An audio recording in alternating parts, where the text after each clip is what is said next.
O Via Justiça de hoje é sobre o direito imobiliário em 2021, quase um ano e meio após o surgimento da Covid-19. Nossos convidados, o juiz Marcelo Salgado, da 36ª Vara Cível de Belo Horizonte, e a advogada Letícia Madureira Horta Canabrava, especialista em direito imobiliário. Numa parceria da TV Assembleia com a Magis, a Associação dos Magistrados Mineiros, o Via Justiça está começando. E eu começo perguntando para o senhor, doutor Marcelo, qual é a situação do mercado imobiliário neste momento e como ficou o direito imobiliário em tempos de pandemia. Bom, o direito imobiliário nesse tempo de pandemia, pelo menos aqui na relação ao judiciário, a gente sente uma retração das demandas, né? Essa questão de indecisão, de incerteza, como está o momento, no meu entender, levou as pessoas a diminuir um pouco as demandas. Houve uma retração de ajuizamento de ações de despejo, houve retração de ajuizamento daqueles processos visando cumprimento de cláusula contratual nas incorporações, talvez por essa incerteza do momento. Tanto o locador como o locatário não sabe, né, não tem uma visão mais segura do futuro que vai ocorrer, e aí houve uma retração nesses ajuizamentos de ações. Também preferem as partes, nesse momento, nessa certeza, partir para uma negociação amigável, às vezes até não ser justo, a demanda está longa, não ser justo, né, pelas conciliações, e os acordos amigáveis estão sendo mais preponderantes em relação aos contratos de locação e também de incorporação imobiliária. Doutora Letícia, como que os operadores do direito, os advogados, estão atuando nesse momento? E gostaria que a senhora também falasse um pouquinho sobre essa situação do mercado imobiliário. Então, Carlos, diretamente ligado a isso que o doutor Marcelo pontuou, o trabalho dos advogados tem sido muito em relação a conquistar aí um acordo, né? Promover aditivos aos contratos de locação, promover renegociações aos negócios celebrados, tentando conciliar os interesses das partes, né, locador e locatário, com bom senso, com empatia, com razoabilidade, levando em consideração o momento que estamos vivendo de pandemia, onde as pessoas já estão com muita insegurança, muita incerteza, muita dúvida quanto ao futuro, né? É importante que as partes relevem aí alguns pontos em relação ao negócio desenvolvido no imóvel, ou que o locador recebe a título de aluguel naquele imóvel, que o locatário paga a título de aluguel naquele imóvel, os encargos, né, relacionados ao imóvel, condomínio, IPTU, outras taxas que recaem sobre os imóveis, isso tudo onera ainda mais as partes contratantes. Então, o sentido do nosso trabalho hoje, né, na pandemia, desde que começou, tem sido aí muito intenso em negociações, em mostrar para uma parte, né, até onde vai o direito dela, qual é o benefício, às vezes, dela fazer um acordo. A gente até brinca, às vezes um mau acordo é melhor do que entrar ali numa demanda, né, e levar adiante um processo. Pode demorar, pode trazer um custo maior para ele, pode trazer uma ansiedade, uma aflição maior para aquela pessoa. Então, o objetivo são negociações, aditivos e acordos mesmo, como o doutor Marcelo pontuou, levando em consideração sempre a boa-fé, a boa intenção, e que uma parte está considerando o lado do outro. Isso eu acho que é muito importante. Doutor Marcelo, essa questão da boa-fé, como que o juiz percebe que isso está acontecendo nas negociações? Essa boa-fé das partes, principalmente do direito imobiliário, é muito perceptível depois dessa questão da pandemia, pelo fato da disposição das partes em transigir, em negociarem, em construir uma decisão ou uma situação que atenda aos dois. Antes, a gente notava muitas vezes a pessoa não queria negociar, porque sabia que a lei do despejo, que haveria um decreto de despejo, ele poderia ser despejado, e que em breve ele conseguiria outro locatário, né? Com a pandemia, a gente viu que a disposição das partes para negociar, para construir uma situação negociada, foi muito maior. E tem acontecido isso muito. Há uma grande probabilidade, porcentagem de acordos homologados aqui em relação a isso. Quanto na diminuição do valor do aluguel, quanto na diminuição dos valores de condomínio, quanto a diminuição de fundo de reserva, que antes os condomínios faziam muito e hoje diminuiu bastante, para facilitar a negociação. Então, essa disposição das partes em negociar, em construir essa situação, é que levou a que a gente percebe essa boa-fé. Doutora Letícia, as medidas judiciais tomadas para a proteção desse mercado imobiliário estão sendo eficazes? Vamos relembrar as principais medidas, as mais importantes. Sim, eu entendo que durante a pandemia a gente tem visto aqui uma grande demanda em ações revisionais de aluguel, né, para rever o valor dos aluguéis, e aí, quando as partes não chegam a um consenso, o judiciário vai pontuar aí, né, considerando os princípios do direito, a legislação, os artigos do Código Civil sobre força maior, caso fortuito, fato do príncipe, etc., para definir um valor que seja considerado justo. Eu até tive a oportunidade de atuar em vários processos nesse sentido, e é muito importante que as partes comprovem efetivamente a perda de faturamento, a queda de faturamento, o negócio que está ali, né, sendo desenvolvido naquele imóvel, e, por outro lado, o locador também comprova a situação econômica dele, para ajudar o judiciário a chegar a uma decisão que seja mais justa para as duas partes. É muito complicado ações revisionais sem prova, né, que a parte simplesmente alega. Algumas pessoas, infelizmente, elas tentam se beneficiar com esse contexto de pandemia, muitas vezes nem precisam da revisão daquele valor de aluguel, porque conseguiram adequar a sua atividade, por exemplo, ao meio eletrônico, fazer vendas pela internet de uma forma efetiva, né, fazer, às vezes, iFood, toda essa questão digital aí que foi, né, potencializada com a pandemia, e o faturamento, não houve queda no faturamento. E a parte insiste, às vezes, em pedir a revisão do valor do aluguel. É muito importante que seja comprovado nas ações revisionais o que de fato ele perdeu, o que de fato teve de redução, e o locador também, né, o que deve ser mostrado ali, a capacidade econômica do locador em suportar um desconto, uma revisão, uma redução dos valores. As ações revisionais, eu vejo que o judiciário tem atuado de forma muito justa e realmente considerando caso a caso, pontualmente. Acho que isso é importantíssimo no momento que a gente está vivendo.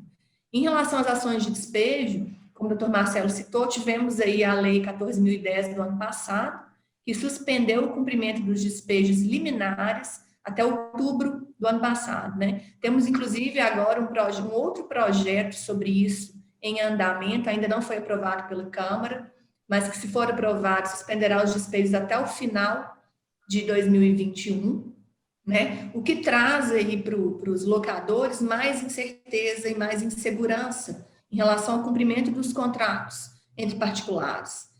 É importante destacar que o despejo de liminares são despejos específicos, de situações específicas que a lei prevê, mas o despejo por falta de pagamento, outros tipos de ações de despejo causadas por outros motivos, foram cumpridos, foram executados, o judiciário contribuiu com isso, medidas às vezes que foram decretadas antes do início da pandemia foram efetivamente cumpridas, e houve, aí sim, diminuíram o número, mas foram cumpridas, sim, as medidas de despejo durante a pandemia. O senhor gostaria de comentar essa fala da doutora Letícia, doutor Marcelo? Essa questão também é outra questão que afeta essa relação locador e locatário, né? Porque, suspendendo as liminares de despejo, mesmo com falta de pagamento, o peso notificado naquele período não se dá. Além disso, nosso Tribunal de Justiça aqui teve duas decisões, uma da desembargadora Mônica e outra do desembargador Adriano Mesquita, que, mesmo fora daquele período, elas extendiam um pouco o prazo para desocupação. Quer dizer, isso gera um reflexo nas decisões de primeiro grau e também nas perspectivas dos locadores, de que eles não terão os imóveis ocupados assim tão rapidamente como pretendiam. Bom, então, essa questão da Lei 14.010, que suspendeu, né, as liminares de despejo até 31 de outubro do ano passado, agora, com o novo projeto de lei já aprovado na Câmara, ainda não sancionado, retoma, além das liminares, das decisões definitivas também até 31 de 12 de 2021.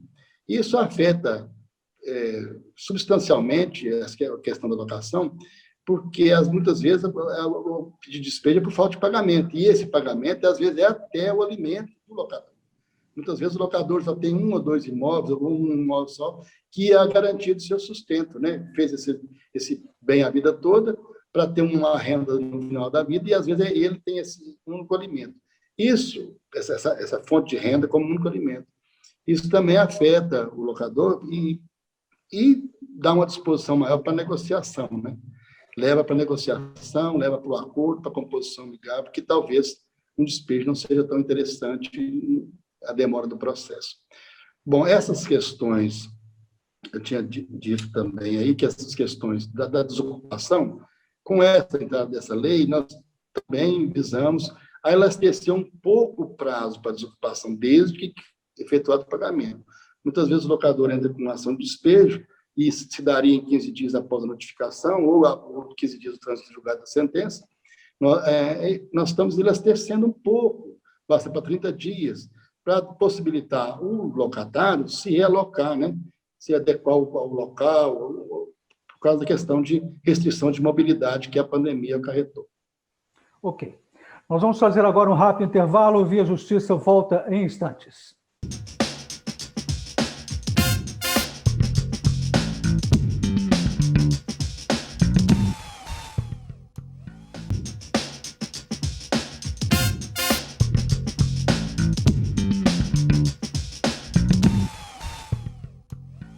Estamos de volta com Via Justiça, hoje falando sobre o direito imobiliário em 2021, quase um ano e meio após o surgimento da Covid-19. Participam do programa o juiz Marcelo Salgado, da 36ª Vara Civil de Belo Horizonte, e a advogada Letícia Madureira Horta Canabrava, especialista em direito imobiliário. Eu abro esse bloco perguntando para a senhora, doutora Letícia, IGPM, que é o índice de correção dos aluguéis, ele disparou mais de 30%. Como ver isso? Como que o mercado agiu em relação a isso? O IGPM foi mais um agravante, né, Carlos, para esse momento que estamos vivendo aí, de tantas negociações, tanta complexidade nas relações. O IGPM veio muito alto esse ano, como um reflexo aí da própria inflação. E a grande maioria dos contratos de locação, né, tem o índice do IGPM eleito como índice de reajuste. Alguns ainda têm o INPC, poucos tinham o IPCA, mas a grande maioria, e há muitos anos, né? O IGPM está no mercado imobiliário há mais de 30 anos, como aí um fator que consegue quantificar a inflação do aluguel, né? Eles falam da inflação do aluguel, reflete o IGPM, mas ele veio completamente exorbitante. Há muitas negociações agora envolvendo não só pandemia e revisão de valores de aluguel, mas também o índice do próprio contrato. Algumas pessoas estão optando por colocar em contrato outro índice já, ainda não definiram entre o IPCA ou o INPC, e sempre limitar aquele reajuste a um percentual do valor do aluguel, para que o percentual do valor do aluguel não seja muito além dentro do cenário que estamos vivendo, que ele seja condizente com a inflação do país naquele momento. E é complicado a gente prever o melhor índice neste momento de crise econômica, nesse momento de incerteza e instabilidade. Qual será o melhor índice para os contratos de locação daqui em diante? Né? Então, é difícil definir. Há um projeto de lei na Câmara, também em andamento 1026, para eleger o IPCA como índice oficial para reajuste dos aluguéis, mas ainda não foi devidamente aprovado. Então, as negociações estão sendo constantes, aditivos constantes, de valores e agora do índice também de reajuste dos aluguéis. Doutor Marcelo, como que o judiciário está modulando isso, esse valor do IGPM? Nós temos admitido, né, uma revisional, e revisional até inclusive do índice do IGPM, porque o IGPM realmente disparou. Ele foi além assim, da inflação de outros índices, né? E aí o judiciário, o que temos feito? Modulando mesmo, como você disse. Quer dizer, não adotando o IGPM na sua forma integral, mas um redutor com base em outros índices também. Outra questão disso aí, que é muito importante, é o juro, né? Nós estamos hoje com a taxa Selic de 3 e pouco por cento ao ano e o juro 1%. Então, às vezes, o locador também, alguns, né, preferem demorar para entrar com uma ação de cobrança dos aluguéis em atraso. Para quê? Porque lá no processo judicial, o juro é de 1% ao mês. Isso daria quase 15% ao ano, se for fazer o percentual acumulado. Ao passo que a taxa Selic hoje está em quase menos de 4% ao ano, né? E isso também afeta no contrato, porque tanto esse alto valor do IGPM, porcentagem muito maior, como o juro de mora também, eu acho que encarece muito. É preferível deixar, às vezes, acumular débito aí, para receber, através do judiciário, o juro de 1% ao mês, do que receber o dinheiro antes e ter que colocar uma agência de instituição bancária numa taxa Selic de 3 e pouco por cento ao mês, ao ano. Só gostaria de falar sobre isso, doutora Letícia? Isso aí é um ponto que eu sempre coloco para os meus clientes, né? E no mercado imobiliário também, justiça, em regra, juros de 1% ao mês, mais a correção monetária ainda, né? Ainda tem a correção. É uma bola de neve. E, às vezes, a opção por enfrentar ou adiar um processo pode ser vantajosa financeiramente para uma parte, prejudicial para a outra, e isso tem que ser levado em consideração em cada demanda. E eu pontuo aqui também com relação à segurança dos contratos, né? A garantia dos contratos. Muitas vezes a pessoa entra na justiça com a certeza, não, eu vou deixar ali porque está rolando juros de 1% ao mês e correção monetária. Mas e como receber isso? Receber efetivamente, colocar o dinheiro no bolso, não somente ter uma sentença favorável. E isso, na prática, né, são mundos bem distantes, entre ter uma sentença favorável e colocar o dinheiro efetivamente no bolso. Enfrentar um processo de cumprimento de sentença, de execução e conseguir receber. Então, isso tem que ser colocado de uma forma muito transparente e prática pelos advogados a seus clientes, para que eles optem ou não pela demanda judicial. Pelo que os senhores estão falando... A gente nota isso aí. Desculpa. Pode falar, doutor Marcelo. A gente nota isso aí e depende muito do tipo de locador, né? Às vezes é o locador que tem vários imóveis, né? Que esse é o empreendimento dele, então, muitas vezes ele prefere, como eu já tenho vários, que essa renda de um a mais ou um a menos, às vezes faz pouca diferença, ele prefere, às vezes, esperar essa decisão aí com esse juro de mora de 1% ao mês. Mas aquele locador, que eu já disse, que também tem aquele que a única utilidade dele é aquele imóvel para até o sustento dele, da família, aí não, aí ele quer ver o dinheiro do bolso mais rápido possível, o imóvel relocado novamente, né, ou o recebimento do valor no tempo certo. Doutora Letícia, pelo que o doutor Marcelo e a senhora estão falando aqui no programa, estou concluindo aqui que o direito imobiliário na pandemia está extremamente complexo. A senhora concorda com isso ou não? Sim, o direito imobiliário está mudando, né? Não somente em relação à demanda, à oferta e procura, em relação à atuação do judiciário, né? A intervenção do judiciário nas relações particulares. Acho que a pandemia trouxe para o mercado imobiliário uma abertura muito grande de acordos, né? Aquele sentimento que a gente já estava antes do início da pandemia, de que é necessário uma conversa, um diálogo, um encontro das partes, o encontro de interesses, para que o mercado... Situação negociada. Isso agora, sim, está mais do que nunca, está sendo muito necessário para as relações do mercado imobiliário, e a questão da oferta e da procura, o fator do locador aí, né? Às vezes o incorporador suspendeu lançamento de edifícios, ou o incorporador pequeno, uma consultora pequena, não teve como continuar obras já em andamento e não entregar as unidades para os seus compradores. Pessoas que estavam com a intenção de vender seus imóveis na pandemia desistiram. Outras pessoas foram em busca de imóveis abertos, com área de lazer, com área, né, área privativa, cobertura, casa. Então, o mercado mudou muito com relação à oferta e procura, e a complexidade das relações também está envolvendo diversas leis, né? Diversas leis, projetos de lei em andamento, legislações novas que estão aparecendo.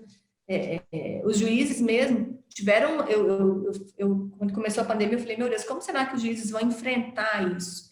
Que difícil para eles, né, decidir nesse momento de tanta instabilidade, de tanta emoção aí no mundo inteiro. E eles também estão tendo que, como o doutor Marcelo citou aí, que tem um grupo de discussão de como definir determinadas situações. Isso não está escrito em lugar nenhum.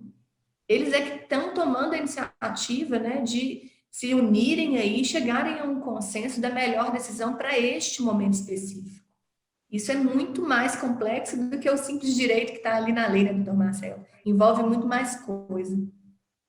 A gente vai, cada caso é um caso, mas, assim, no âmbito geral, essas questões têm afetado muito. A questão de despejo, por exemplo, que eu estou falando aí, muitas vezes você vai despejar uma família, outras vezes despejar um comércio que já está instalado. Essa questão do GPM, por exemplo, é uma questão que tem batido bastante aqui no caso de revisional de aluguel. O GPM realmente está muito, a gente entende, se for comparar com os outros índices, ele cresceu muito além dos outros, né? O juro de mora, essa questão do juro de mora também, que às vezes o percentual afeta muito, porque no mercado normal financeiro, a Selic está bem menor que 4% ao ano, ao passo que um juros de 1% dá mais de quase 15%, como eu já disse aí, ao ano. Então, essas questões a disparidade do GPM com outros índices de correção, a disparidade do juro previsto no Código Civil, né, de 1% ao mês, com relação ao juro da Selic, que está aí pouco menos de 4% ao ano, levam a um aumento de demanda no caso renovatórios e das revisionais de aluguel. Aí a gente tem que levar muito em consideração a questão das duas partes, para não provocar o rompimento abrupto do contrato com o despejo, ou então a cessação de fonte de renda do locador. Então, isso que leva a gente a fazer uma análise mais detalhada de cada caso para dar uma solução mais adequada, mais justa e que não afete tanto as relações de locação e também de incorporação. A gente está chegando ao final do programa, vamos partir para as considerações finais. A senhora, doutora Letícia. Então, acredito que o momento que estamos vivendo é um momento, no mínimo, diferente e é um momento que nos traz à tona aí, aproveitar o que há de bom.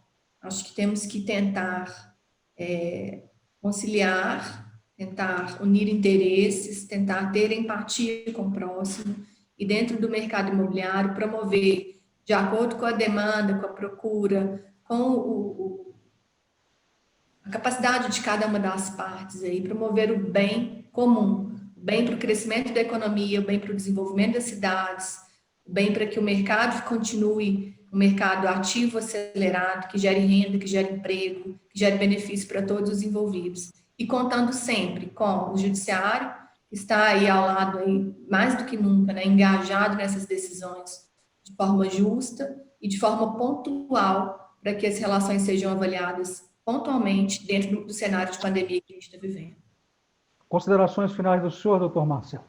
Agradecer o poder dar às pessoas, ao público em geral, esses esclarecimentos, né, para que elas tenham consciência de que o contrato tem que ser bom para todo mundo, que a solução construída amigavelmente às vezes é a melhor, porque muitas vezes um terceiro, um estranho, vai decidir uma questão, uma relação entre locador e locatário, incorporador e adquirente, que não seja assim tão perto da solução que eles mesmos podem construir. Procurar sempre essa questão de conciliar, prevenir o litígio.